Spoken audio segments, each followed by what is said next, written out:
나무에 지은 죄여 간밤 깊은 밤중 중국으로부터 건너온 저기압이 동해로 빠져나면서 급족한 비가 내렸다.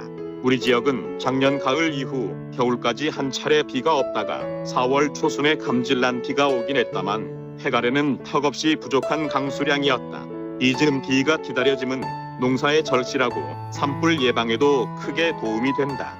이와 함께 송화가루를 비롯해 대기 중 떠도는 미세먼지까지 채우는 일석삼조다. 비가 그치지 않은 4월 넷째 화요일 새벽 현직에 몸담고 있는 벗은 자연학교 학생인 나에게 오늘은 재량 휴업으로 편히 쉬십사는 문자가 왔다.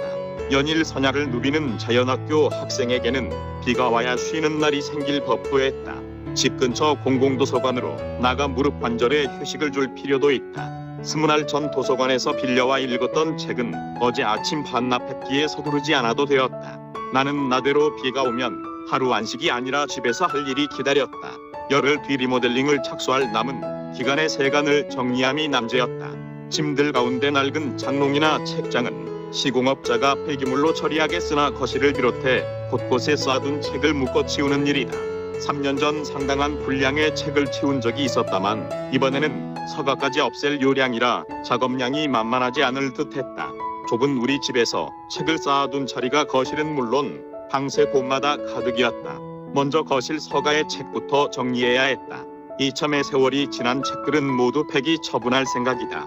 마침 베란다 창호와 실내 문짝을 교체할 업자가 찾아왔을 때 우리가 버리려는 책은 폐기 비용 부담 없이 그냥 가져갈 용의가 있었다.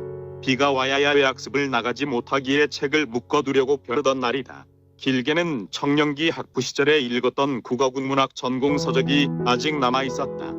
선후배의 학위 논문집이나 동창회 회원 명부도 보였다. 대형 국어사전도 세월 따라 뒤안길로 밀려나야 했다.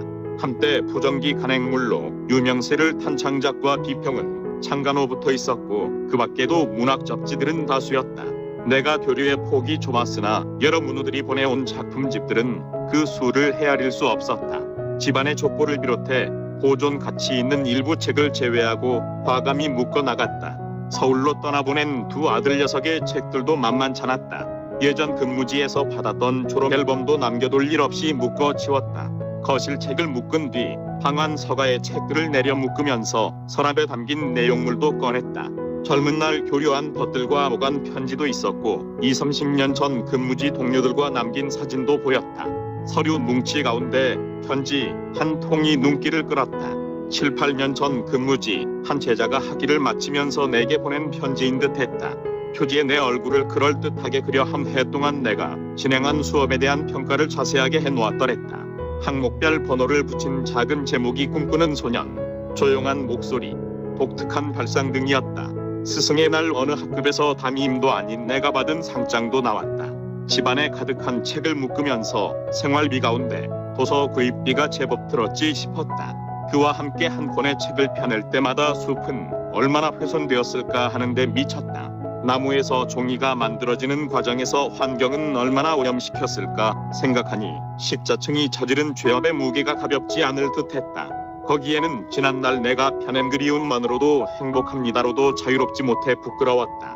나는 20여 년째 생활 속 남기는 글들이 있는데 근래는 일기처럼 매일이다시피 쓰고 있다.